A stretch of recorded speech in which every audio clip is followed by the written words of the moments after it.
Chilli powder, ಸಖತ್ ಖಾರ ಬಣ್ಣ ಮತ್ತು ರುಚಿ ಆಚಿ ಚಿಲ್ಲಿ ಪೌಡರ್. ಸಾಂಸ್ಕೃತಿಕ ನಗರಿ ಮೈಸೂರಿನಲ್ಲಿ ಹೆಣ್ಣು ಭ್ರೂಣ ಹತ್ಯೆಯ ವಿಕೃತಿ ಮುಂದುವರಿತಾ ಇದೆ. ಭ್ರೂಣ ಹತ್ಯೆ ನಡೆಸ್ತಾ ಇದ್ದವರನ್ನ ಬಂಧಿಸಿದ್ದಾರೆ ಪೊಲೀಸರು. ಆರೋಗ್ಯ ಇಲಾಖೆ ಮತ್ತು ಪೊಲೀಸ್ ಜಂಟಿ ಕಾರ್ಯಾಚರಣೆ ವೇಳೆ ಈ ಭ್ರೂಣ ಹತ್ಯೆಯ ಜಾಲ ಪತ್ತೆಯಾಗಿದೆ. ಮೈಸೂರು ತಾಲೂಕಿನ ಹನಗನಹಳ್ಳಿಯಲ್ಲಿರುವಂಥ ಗ್ರಾಮದಲ್ಲಿ ಘಟನೆ ಆಗಿದೆ. ಆರೋಗ್ಯ ಇಲಾಖೆ DD Vivek, Mandya DHO Mohan, Mysuru DHO Kumaraswamy ಇವರ ನೇತೃತ್ವದಲ್ಲಿ ಕಾರ್ಯಾಚರಣೆ ಆಗಿದೆ. ಐಷಾರಾಮಿ ಮನೆಯಲ್ಲಿ ಕೃತ್ಯವನ್ನು ಎಸಗಲಾಗ್ತಾ ಇತ್ತು. ಕಿಡಿಗೇಡಿಗಳು ಇಂಥ ಕಿಡಿಗೇಡಿತನವನ್ನು ಮಾಡ್ತಾ ಇದ್ದಾರೆ ಎನ್ನುವ ಮಾಹಿತಿಯನ್ನು, ಖಚಿತ ಮಾಹಿತಿಯನ್ನು ಅರಿತುಕೊಂಡಂಥ ಅಧಿಕಾರಿಗಳು ಇವತ್ತು ದಾಳಿಯನ್ನು ಮಾಡಿದರು. ದಾಳಿ ನಡೆಸಿದಂಥ ವೇಳೆ ಅವರ ಆ ಕೃತ್ಯಕ್ಕೆ ಬಳಸುತ್ತಿದ್ದಂಥ ಎಲ್ಲ ಸತ್ಯಾಂಶ ಈಗ ಆಚೆ ಬಂದಿದೆ.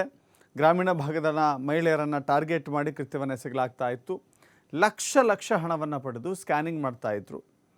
ಲಕ್ಷ ಹಣವನ್ನು ಪಡೆದು ಸ್ಕ್ಯಾನಿಂಗ್ ಮಾಡಿ ಗಂಡು ಅಥವಾ ಹೆಣ್ಣು ಅಂತ ಹೇಳಿ ತಿಳಿಸ್ತಾ ಇದ್ರು. ಗಂಡು ಅಥವಾ ಹೆಣ್ಣು ಭ್ರೂಣ ಅಂತ ಅಂದ ತಕ್ಷಣವೇ ಗರ್ಭಪಾತ ಮಾಡಿಸುವಂಥ, ಅಬಾರ್ಷನ್ ಮಾಡಿಸುವಂಥ ಲೆಕ್ಕಕ್ಕೆ ಹೋಗ್ತಾ ಇದ್ರು. ಶ್ಯಾಮಲಾ, ಗೋವಿಂದರಾಜು, ಹರೀಶ್ ಸೇರಿದಂತೆ ಹಲವರನ್ನು ವಶಕ್ಕೆ ತೆಗೆದುಕೊಳ್ಳಲಾಗಿದೆ. ಮತ್ತಷ್ಟು ಮಾಹಿತಿ ನಮ್ಮ ಪ್ರತಿನಿಧಿ ಪುನೀತ್ ನೀಡ್ತಾರೆ. ಪುನೀತ್, ಈ ಕಾಲದಲ್ಲೂ ಕೂಡ ಇಂಥದ್ದು ನಡೀತಾ ಇದೆ. ಹೇಳಿ ಕೇಳಿ ತಂತ್ರಜ್ಞಾನ ಮುಂದುವರೆದರೂ ಕೂಡ ಅದನ್ನು ಹೇಗೆ ದುರ್ಬಳಕೆ ಮಾಡ್ಕೊಳ್ಳೋಕ್ಕೆ ನೋಡ್ತಾ ಇದ್ದಾರೆ ಅಂತ ಇಲ್ಲಿ ಗಮನಿಸ್ಬೋದು.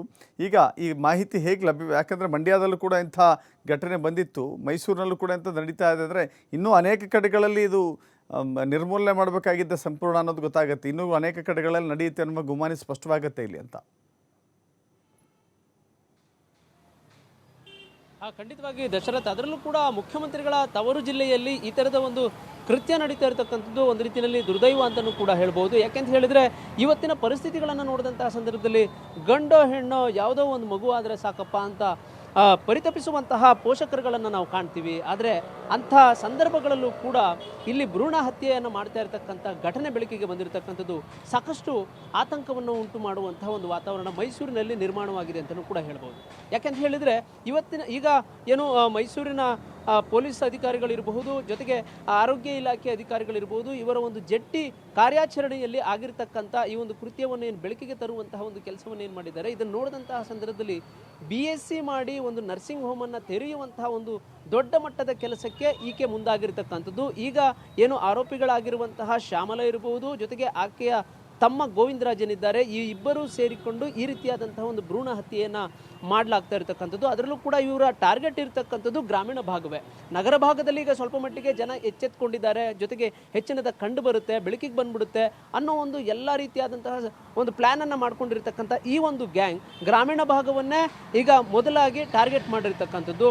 ಮುಖ್ಯವಾಗಿ ಏನು ಬನ್ನೂರು ಸಮೀಪ ಇರತಕ್ಕಂಥ ಹನಗನಹಳ್ಳಿ, ಅಂದರೆ ಹುಣಗನಹಳ್ಳಿ ಅಂತಲೂ ಕೂಡ ಕರೆಯಲಾಗುತ್ತೆ, ಆ ಒಂದು ಗ್ರಾಮದಲ್ಲಿ ಹೊಸ ಮನೆಯನ್ನು ನಿರ್ಮಾಣ ಮಾಡಿರ್ತಾರೆ. ಈ ಒಂದು BSc ಓದಿ ನರ್ಸಿಂಗನ್ನು ಮಾಡಿರ್ತಕ್ಕಂಥ ಶ್ಯಾಮಲ ಏನಿದ್ದಾರೆ, ಇವರು ಆ ಒಂದು ಹೊಸ ಮನೆಯನ್ನು ನಿರ್ಮಾಣ ಮಾಡಿರ್ತಾರೆ. ಆ ಒಂದು 2 ಅಂತಸ್ತಿನ ಮನೆಯಲ್ಲಿಯೇ ಈ ಒಂದು ಭ್ರೂಣ ಪತ್ತೆಯನ್ನು ಮಾಡ್ತಕ್ಕಂಥದ್ದು, ಜೊತೆಗೆ ಭ್ರೂಣ ಹತ್ಯೆಯನ್ನು ಮಾಡ್ತಕ್ಕಂಥ ಕೆಲಸಕ್ಕೆ ಮುಂದಾಗಿರ್ತಕ್ಕಂಥದ್ದು. ಆ ಸುತ್ತಮುತ್ತಲೂ ಇರತಕ್ಕಂಥ ಕೆಲವು ಸ್ಥಳೀಯರು ಕೊಟ್ಟಂತಹ ಖಚಿತ ಮಾಹಿತಿಯ ಮೇರೆಗೆ ಈ ಒಂದು ಜಂಟಿ ಕಾರ್ಯಾಚರಣೆಯನ್ನು ಮಾಡಲಾಗುತ್ತೆ. ಜಂಟಿ ಕಾರ್ಯಾಚರಣೆ ಮಾಡಿದಂತಹ ಸಂದರ್ಭದಲ್ಲಿ ಶ್ಯಾಮಲಾ ಜೊತೆಗೆ ಗೋವಿಂದರಾಜು ಅನ್ನತಕ್ಕಂಥವ್ರು ಈಗ ಏನು ಪೊಲೀಸರ ಬಲೆಗೆ ಬಿದ್ದಿರತಕ್ಕಂಥದ್ದು. ಇನ್ನುಳಿದಂತೆ ಏಜೆಂಟ್ ಆಗಿ ಕಾರ್ಯವನ್ನು ನಿರ್ವಹಿಸುತ್ತಿದ್ದಂತಹ ಪುಟ್ಟರಾಜು ಏನಿದ್ದಾನೆ, ಈತ ಎಸ್ಕೇಪ್ ಆಗಿರತಕ್ಕಂಥದ್ದು. ಜೊತೆಗೆ ಭ್ರೂಣ ಹತ್ಯೆಯನ್ನು ಮಾಡಿಸಲಿಕ್ಕೆ ಬಂದಿದ್ದಂತಹ ಡಿ ಸಾಲುಂಡಿ ಮೂಲದ ವ್ಯಕ್ತಿಗಳು, ಜೊತೆಗೆ ಶಿವಕುಮಾರ್ ಎಂಬತಕ್ಕಂಥವ್ರು ಏನಿದ್ದಾರೆ ಅವರನ್ನು ಕೂಡ ವಿಚಾರಣೆಗೊಳಪಡಿಸುವಂಥ ಒಂದು ಕೆಲಸವನ್ನು ಮಾಡಲಾಗಿರ್ತಕ್ಕಂಥದ್ದು. ಸದ್ಯ ಈ ಒಂದು ಘಟನೆಯನ್ನು ಬೆಳಕಿಗೆ ತರುವ ಮುಖಾಂತರ ಆರೋಪಿತರನ್ನು ಈಗ ಏನು ವಿಚಾರಣೆಗೊಳಪಡಿಸಲಾಗಿದೆ. ಅವರು ವಿಚಾರಣೆ ಮಾಡುವಂತಹ ಸಂದರ್ಭದಲ್ಲಿ ಈ ಒಂದು ಗ್ಯಾಂಗ್ ಎಲ್ಲೆಲ್ಲಿ ಕಾರ್ಯನಿರ್ವಹಿಸ್ತಾ ಇದೆ, ಯಾರೆಲ್ಲ ಭಾಗಿಯಾಗ್ತಾ ಇದ್ದಾರೆ,